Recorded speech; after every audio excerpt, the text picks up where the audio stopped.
I saw a really interesting question pop up on a Facebook group the other day, which was, how do you deal with the grief that comes with setting boundaries and moving forward in life? Now, I talk a lot about boundaries and that it can absolutely be a very difficult thing to approach and implement.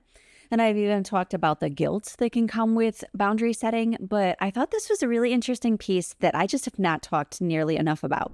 So let's talk about the grief that can come with setting boundaries. Now, think about it this way. When we set boundaries, we're often leaving something behind. So it could be an old version of ourselves or a role that we've outgrown or even a relationship that no longer serves us. It's a positive step towards growth, but saying goodbye can still feel like a loss. So it's completely okay to experience some sadness and even confusion or guilt. Now, hit the like button if you've ever been curious about this topic. And I'm super curious about just how many of us have been silently struggling with this. Setting boundaries is a critical act of self-care. That's not news there, right? It means defining what's acceptable for us and what isn't. And it's protecting our time and our energy as well as our emotional well-being. But setting these boundaries can also bring a sense of loss.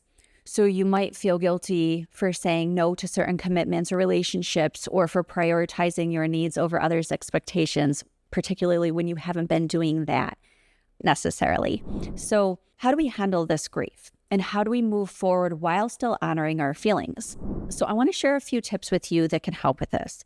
The first of those is to acknowledge your feelings. Research shows that naming our emotions can help us manage them. It's okay to feel sad and guilty or even confused about the changes that we're making. These emotions are absolutely valid and they are part of the process. But here's a little secret. This can be hard too. I personally would really rather just breeze past the heavy emotions.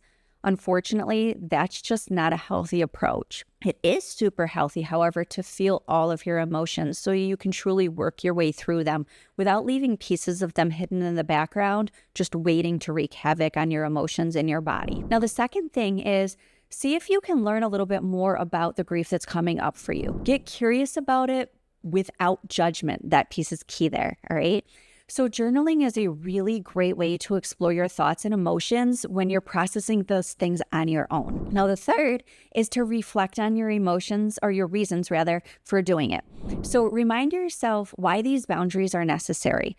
They're not about pushing others away, but about creating space for what truly matters to you, whether it's your family or your work or your own well-being. The fourth is to seek support.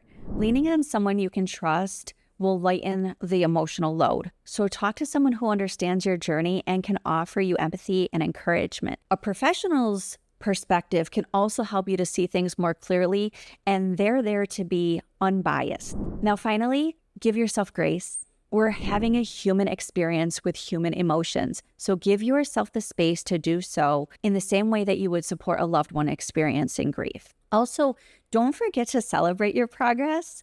Every single step that you take in setting and maintaining those boundaries is a step towards a healthier, more fulfilling life for you. Remember that it is normal to feel a sense of grief when you make changes, and even those things that are prioritizing your well-being may bring that sense of grief. But by acknowledging your feelings and getting curious without judgment, reflecting on your reasons, seeking support, and giving yourself grace, you can move through that process and feel confident in your purpose. Now, I have a little gift for you. I'm sharing my book, More Than Mom, in which I talk about setting boundaries, and I'm dropping the link in the comments so that you can snag your free copy.